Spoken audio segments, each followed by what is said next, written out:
Olá, eu sou Bianca Ferreira e este é o canal Locra, onde histórias incríveis ganham voz e emoção. Hoje você vai ouvir Entre Dois Mundos, uma trama de mistério, romance e reviravoltas de tirar o fôlego. Beatrice, uma jovem comum, vê sua vida mudar quando cruza o caminho de Kael, um caçador imortal guardado por segredos que desafiam o tempo. Se você curte histórias intensas, já se inscreve, ativa o sininho e embarque comigo nessa jornada. Porque a aventura começa agora. Capítulo de hoje. Venha o que vier. Enquanto as torres do conselho desapareciam atrás da névoa tênue, Beatrice soltou um suspiro que nem percebera estar segurando. O ar ali era diferente, denso como promessas não cumpridas, impregnado do aroma agridoce de flores que não existiam no mundo humano. Ainda assim, havia beleza naquele lugar, mesmo quando a beleza vinha mascarada de perigo. Kael caminhava à frente, como sempre, os passos firmes, o sobretudo negro ondulando com o vento sussurrante que descia pelas vielas. Aos olhos de qualquer um, ele parecia inabalável. Mas Beatrice começava a entender o silêncio entre seus gestos. Os ombros, normalmente relaxados, estavam tensos demais. As mãos, escondidas nos bolsos, tremiam sutilmente. E os olhos que pareciam conter galáxias inteiras, estavam constantemente em movimento, como se procurassem uma ameaça que só ele era capaz de pressentir. Você está calado demais, disse ela, a voz quebrando o silêncio com cuidado, como quem acende uma vela num quarto escuro demais. Isso é bom, ou só o presságio de algo pior? Kael parou. A luz das lanternas encantadas acima deles desenhava sombras em seu rosto de traços angulosos. Quando virou-se para encará-la, havia algo novo ali, uma ternura quase imperceptível, como se estivesse lutando contra o próprio instinto de permanecer distante. Você se saiu bem, disse ele por fim, e suas palavras tinham peso. Não por serem muitas, mas porque vinham dele. As bruxas não perdoam hesitação. E você enfrentou todas elas de frente. Beatrice arqueou uma sobrancelha, surpresa. Cruzou os braços com leveza, como quem tenta não se abalar. Isso foi um elogio? Perguntou com um meio sorriso brincando nos lábios. Espere. Preciso registrar esse momento. Kael, o imperturbável, sendo gentil. O mundo pode estar mesmo acabando.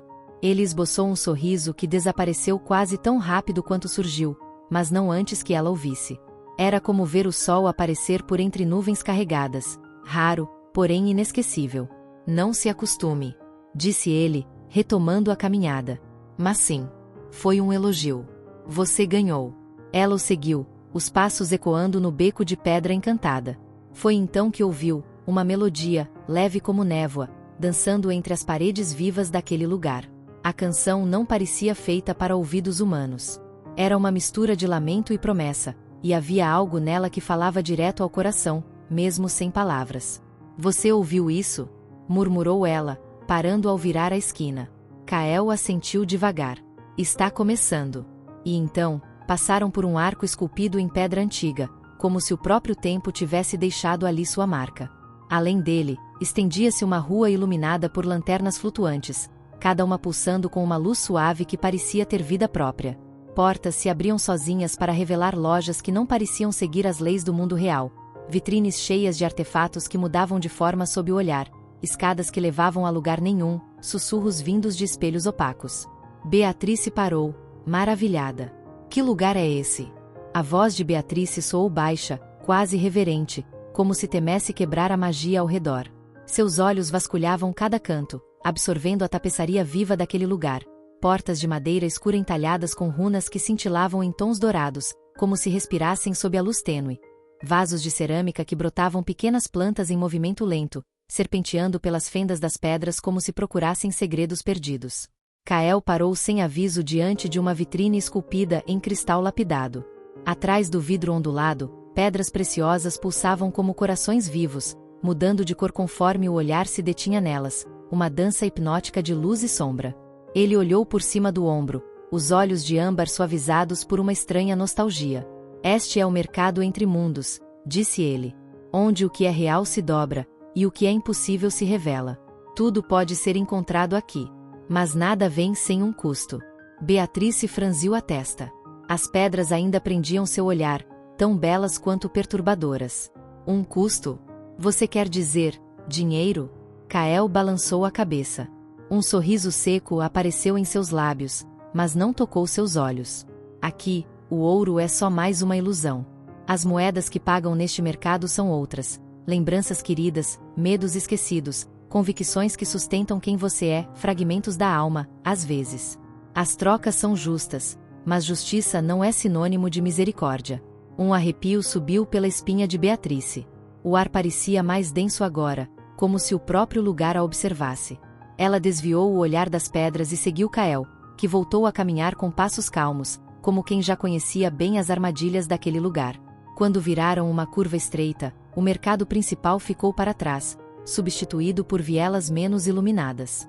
Um letreiro piscava em cores irregulares sobre uma loja de fachada curva, quase derretida. O cheiro que pairava no ar era doce e cálido, uma mistura entre lavanda e algo mais antigo, quase ancestral. "Está me distraindo", disse ela, desconfiada. "Tentando me afastar do que aconteceu mais cedo." Kael deu de ombros com naturalidade. "Talvez." Seus olhos não a fitavam, mas a tensão em sua mandíbula o traía. "Você precisava de um tempo." Ela o observou por um momento, depois assentiu em silêncio. No fundo, sabia que ele estava certo. Pararam diante de uma barraca de madeira escura. Um homem velho, de pele sulcada como tronco de árvore antiga, preparava algo em um caldeirão de prata que parecia murmurar. O vapor que saía dele brilhava com pontos prateados, como poeira de estrelas. Kael estendeu uma moeda dourada que o homem pegou no ar com destreza surpreendente. "2", disse ele. Recebeu 2 copos de cerâmica escura. Entregou um a Beatrice, que o aceitou com cautela. "O que é isso?" "Chá de sálvia lunar." Kael sorveu o seu como se fosse hábito antigo. "Clareia os pensamentos. Silencia os ecos do medo. Pode ajudar, se você permitir." Beatrice levou o copo ao nariz. O aroma era reconfortante, mas havia um fundo amargo, uma nota picante que fazia algo se revirar dentro dela, como se o chá estivesse examinando sua alma antes de ser bebido. Ela tomou um gole. O sabor era como a própria memória, doce à primeira vista, mas seguido por um peso sutil, uma melancolia que não sabia nomear. Sentiu-se estranhamente lúcida. "Se essa é minha vida agora", disse ela, olhando para Kael, "então preciso saber como sobreviver nela. Não quero depender de você o tempo todo." Kael ergueu uma sobrancelha, surpreso, não pelo pedido, mas pela firmeza em sua voz. "Está pedindo treinamento?" "Não. Estou exigindo", corrigiu ela, o queixo erguido em desafio. "Quero entender este mundo. Quero lutar por mim mesma." Ele a encarou em silêncio. Havia algo no olhar dela, não arrogância, mas sede. Uma sede de pertencimento, de controle. Ele conhecia esse sentimento, já que havia sido consumido por ele. "Muito bem", respondeu, enfim. "Amanhã, ao primeiro raio de sol. Não espere misericórdia." "Não espero." Um meio sorriso curvou os lábios de Beatrice. "Mas aviso, sou mais teimosa do que pareço." Eles continuaram a andar, o vapor do chá se dissipando ao redor deles como véus desfeitos. A passagem de volta ao mundo humano se aproximava, escondida entre as sombras e o brilho tênue das lanternas etéreas. E Beatrice, mesmo cercada pelo desconhecido, sentia uma centelha de algo novo dentro de si. Não era coragem ainda, mas era o início dela. Pela primeira vez em muito tempo, ela não se sentia à deriva. Pela primeira vez, ela queria ficar. O sol mal havia nascido, e o ar da manhã ainda carregava um frio leve, fazendo Beatrice ajustar o casaco. Estava em um lugar afastado, cercada por muros altos cobertos de musgo, um refúgio silencioso escondido em um dos becos do mercado entre mundos. Ela entrou no local com o coração batendo mais rápido que o normal. A luz suave do amanhecer iluminava o espaço, as paredes eram cinzentas e nuas, e o chão de borracha absorvia seus passos silenciosos. Seus passos foram cautelosos ao entrar, mas pararam bruscamente ao vê-lo ali. Esperava encontrar Kael do mesmo jeito de sempre, envolto naquele longo sobretudo preto que parecia fazer parte de sua pele. Mas ele não estava como de costume. Kael estava de costas, no centro do espaço, de pé com os olhos fechados, completamente imóvel, como uma estátua viva. Pela primeira vez, Beatrice o via sem o pesado sobretudo preto que usava como se fosse uma extensão do próprio corpo. E, pela primeira vez, ela o via verdadeiramente. Ela parou na porta, sem saber se deveria anunciar sua presença. Por um instante, O ar fugiu dos pulmões de Beatrice ao vê-lo sem camisa. A pele pálida de Kael revelava o que o tempo tentou enterrar. Várias cicatrizes, cortes longos, marcas circulares, queimaduras antigas, espalhadas pelo peito, braços e costas. Mas o que mais chamou sua atenção foram as tatuagens. Eram símbolos arcaicos, quase esquecidos, impressos na pele com traços precisos e escuros, alguns ainda com o brilho misterioso de uma era perdida. Ela se aproximou com passos lentos, ainda absorvendo o que via. Aquilo não fazia sentido. Kael era imortal. Ela sabia disso. Um ser humano, sim, mas carregando milênios no olhar, como se tivesse vivido todas as guerras e pazes do mundo. Como, então, aquelas cicatrizes? Ele abriu os olhos antes que ela pudesse perguntar. Foram feitas antes da maldição, disse ele, sem alterar a expressão. Seus olhos encontraram os dela, intensos, mas calmos, como se ele soubesse exatamente o que ela estava pensando. Eu, disse, quase num sussurro ainda buscando o que dizer. As tatuagens. Ele virou ligeiramente, revelando parte de uma espiral que descia pelo ombro até as costelas. Ela reconheceu um dos símbolos. Era usado em manuscritos há muito perdidos, da era pré-colapso. Lembranças, ele disse. Algumas coisas não se deve esquecer. Ela engoliu em seco. Ele caminhou até ela, firme. Quando parou a menos de um passo, respondeu com uma voz baixa e controlada. A imortalidade não é sinônimo de invulnerabilidade, Tris. O corpo pode viver para sempre. A memória da dor também.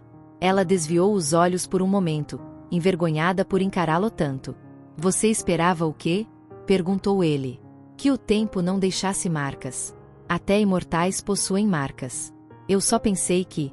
Ela hesitou. Você era intocável. Kael abaixou o olhar por um instante. E então, sem sorrir, mas com a voz quase gentil, disse.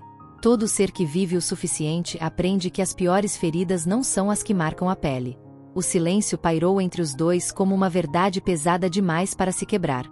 Até que ele se afastou e apontou para o centro da sala.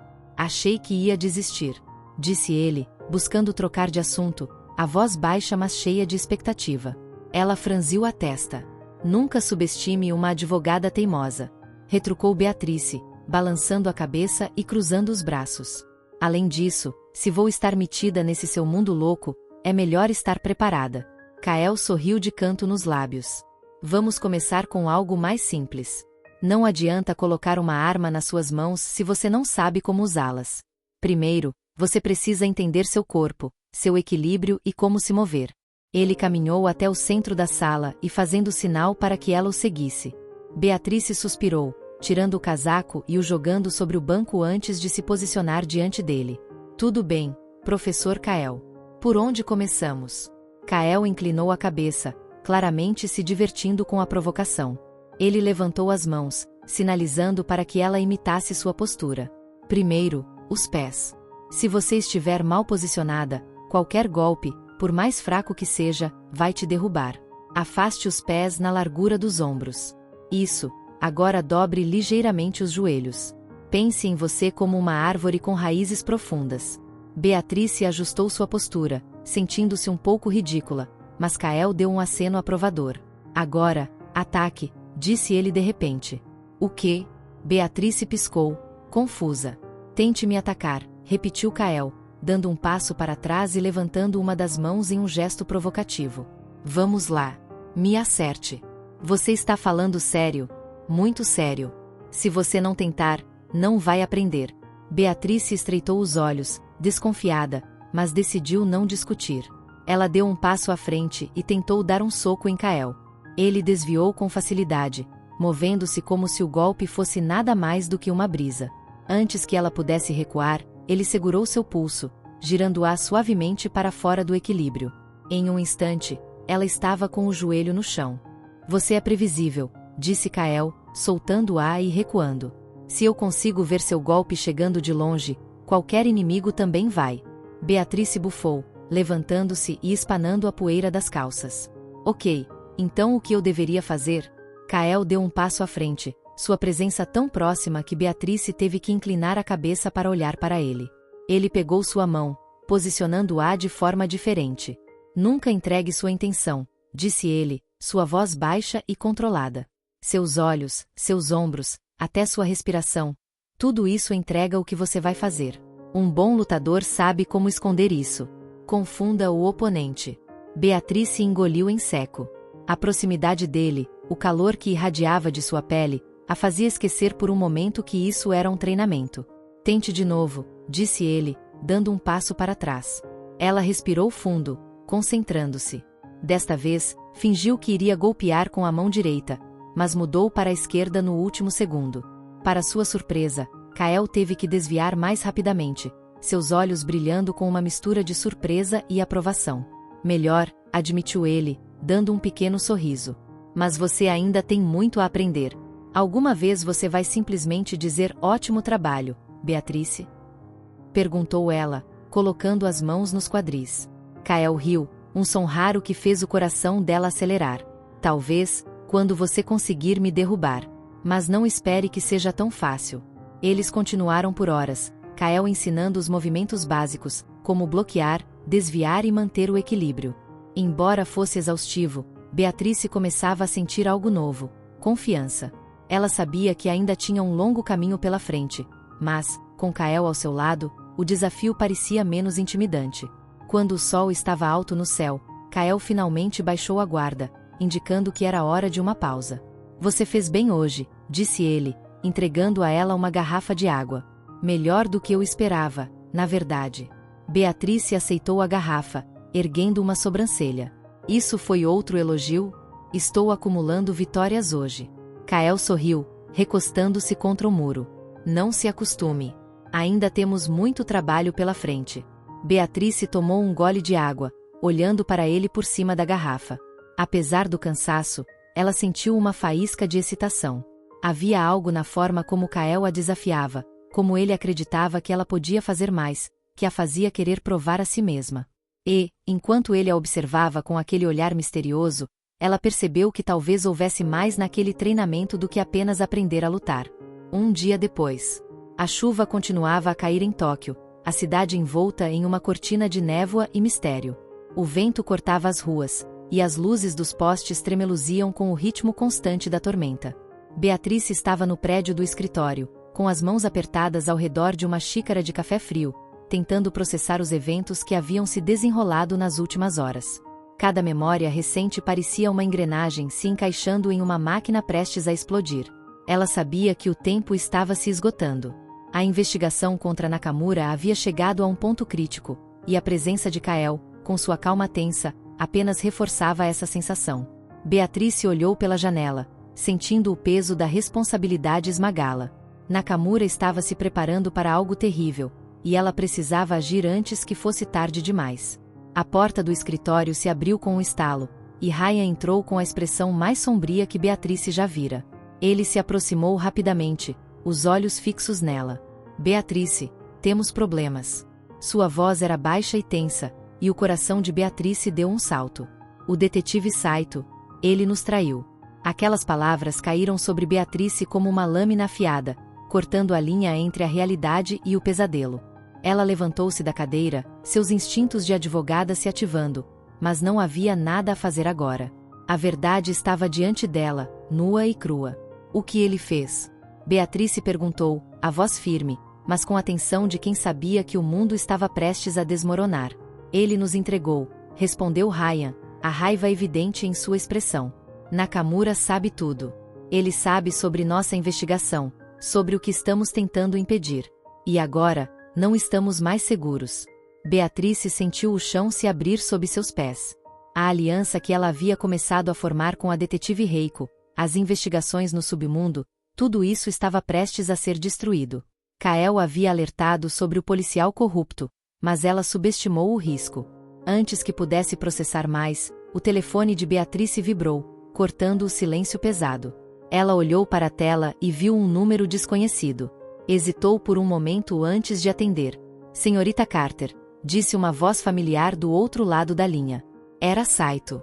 Seu tom estava calmo, quase provocador. Acho que você e sua amiga Reiko têm algo que eu preciso. E posso garantir que agora não há mais escapatória. O sangue de Beatrice gelou. Ela quase podia ouvir o sorriso de Saito através do telefone, sabendo que ele estava no controle. Que porra você quer? A voz de Beatrice tremia, mas ela tentou manter a postura. Não tenho nada que você queira. Espera, Reiko? O que eu quero, Carter-san, é garantir que o equilíbrio seja mantido. Nakamura não precisa de mais problemas. E você e Reiko se tornaram inconvenientes. Saito fez uma pausa, e Beatrice podia imaginar o sorriso frio em seu rosto. Vocês têm até o fim do dia para aparecer. Ou eu trago o problema até vocês. A linha caiu. Beatrice colocou o telefone na mesa, seus olhos fixos na tela, mas sua mente estava longe, em um lugar sombrio, onde a traição se enraizava nas sombras do submundo. Horas depois, Beatrice e Reiko foram levadas para um edifício abandonado nos arredores de Tóquio. O cheiro de ferrugem e umidade impregnava o ar. Suas mãos estavam amarradas nas costas, e 2 homens as escoltavam com expressões implacáveis. Beatrice sentia o coração acelerar, mas manteve o olhar fixo à frente. Nakamura estava sentado à cabeceira de uma longa mesa, o rosto parcialmente oculto pela penumbra. Sua presença era sufocante, o silêncio da sala se tornando ensurdecedor. Ele tamborilava os dedos na mesa, o som ecoando como um relógio de contagem regressiva. Você me decepcionou, Reiko, disse Nakamura, a voz calma, mas cortante. Eu avisei que não atravessasse meu caminho. Agora, vou ter que ser mais criativo. Ele fez um gesto, e um dos capangas se aproximou de Reiko. Nakamura inclinou a cabeça para o lado, os olhos fixos nela. Sua família é forte, não é? A voz dele era quase um sussurro. Eu me pergunto quanto tempo eles sobreviveriam sem você. O corpo de Reiko enrijeceu. Seus olhos se estreitaram, mas ela não disse nada. Beatrice sabia o quanto aquilo a atingira. Nakamura percebeu também e sorriu, satisfeito. Agora você entende. Eu sempre ganho. Beatrice tentou falar, mas o golpe veio antes que pudesse reagir. Um soco certeiro na lateral do rosto a fez cair no chão. A dor explodiu pela sua cabeça, o gosto de ferro inundando sua boca. Mais golpes vieram, costelas, estômago, rosto. Ela ouviu a voz de Reiko gritando, mas o som foi se tornando distante. Não sabia quanto tempo se passou, mas, quando seus olhos se abriram, estava deitada no asfalto frio. A chuva ainda caía, lavando o sangue que escorria de seu rosto. Com dificuldade, Beatrice se virou e viu as luzes do escritório ao longe. Eles a jogaram na frente do prédio, um recado claro. Sabiam onde ela morava, onde trabalhava, e que podiam alcançá-la sempre que quisessem. Tossindo e ofegante, Beatrice se ajoelhou, sentindo a dor em cada parte do corpo. Ela ergueu o olhar para o céu, deixando a chuva lavar seu rosto. Não era medo que sentia agora. Era raiva. E raiva, ela sabia, era algo que poderia usar. Obrigada por me acompanhar até aqui. Se essa história tocou você, deixe seu like, compartilhe e inscreva-se para não perder nenhum capítulo. Lembre-se, todo dia, às 7 horas, tem um novo episódio esperando por você. Até a próxima, e nunca esqueça, cada encontro guarda um propósito especial.